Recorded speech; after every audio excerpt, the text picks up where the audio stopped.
Hey, it's Les from Northwoods. Had a lot of interest in our survey in finding out how each and different species turn.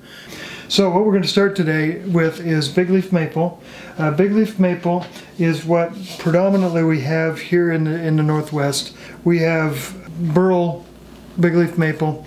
We also have quilted figure, fiddleback figure, which on the East Coast they call tiger maple or tiger stripe maple.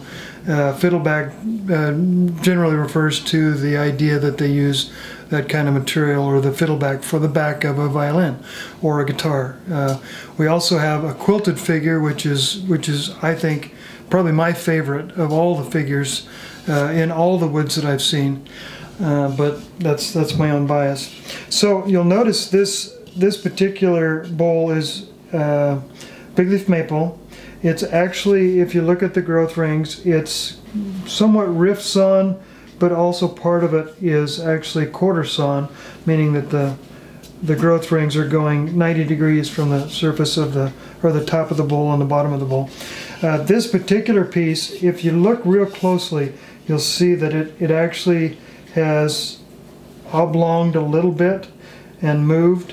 Maple moves kind of, I would say, medium once it's dry, in a medium range where it doesn't distort drastically, but it will probably move. The higher the figure, I find, the more the movement, unless it's completely dry. If you're turning green, you're going to have some movement. I'm a little bit impatient when I turn, so I always kind of push it a little bit, and I want to see a finished product because I usually have a very limited amount of time to turn. So I'll go ahead and finish it all the way, and then if it moves, it moves, and if it doesn't, it doesn't. So when you get a block like this, you can see it's got some figure in it.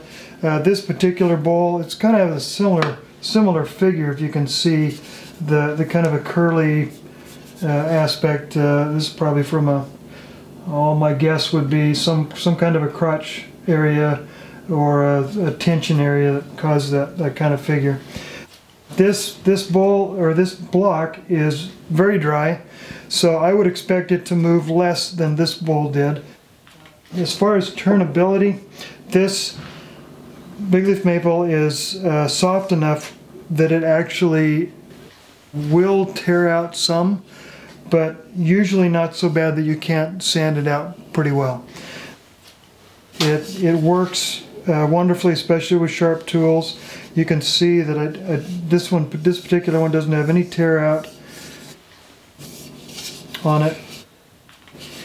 So this big leaf maple, as far as turnability, I would say I'd rate it, on a scale of 1 to 10, I'd probably give it about a 7 or 8 as far as ease to work with, and maybe even put it up in the 8 or 9 category, just because of its density. If it was a little harder, it'd probably be even a little bit more easy. And that's on the figured maple.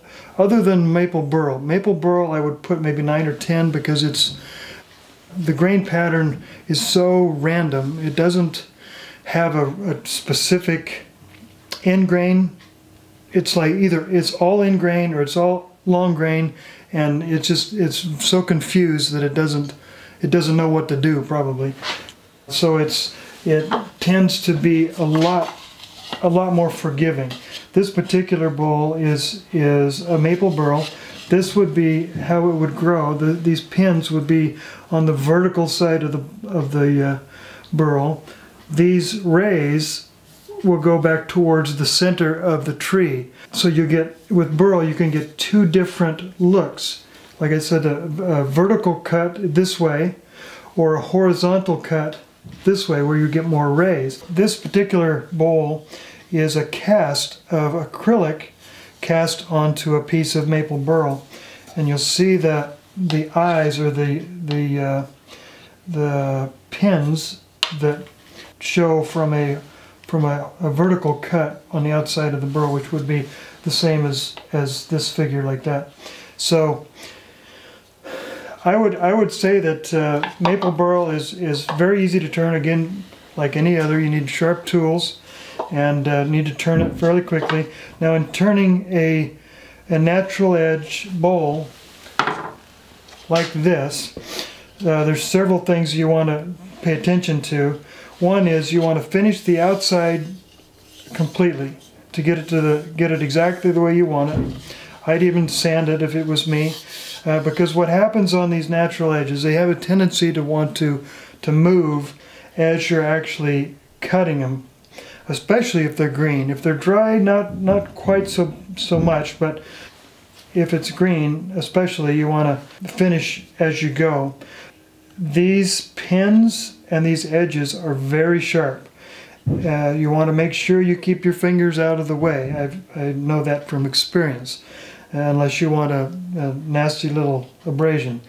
So what I like to do is I will take this bowl in, I'll turn it so that I've actually show the whole top edge of this natural edge, and I'll actually finish maybe a ½ inch to an inch at a time, and then I will go ahead and sand it and finish it as I go, and then go a little deeper, because what the meat of the wood will support this outside edge. If you take too much off, then this tends to want to distort or shrink or move, and then it's almost impossible to sand it, in my experience. So then I just slowly finish it all the way into the bottom, making sure that everything is as smooth and where I want to do. And then there's still room for some final sanding, but generally these bowls will move a little bit more than the average. But it's very, as you can see, it's a very nice look. I love the natural edge, actually. This is what we start with. We'll take for that bowl over there, of course it's a little bigger piece, but I'll take a piece like this and then make that into a round, and then I'll just have that natural edge will be these pins sticking up all the way around it, or around the top edge of it. So, and we do sell burl caps anywhere from, around this size to, I think we have some that are maybe 3 or 4 feet in diameter. Thanks for watching. Hope this was helpful. Feel free to contact us either by phone or email, and go turn.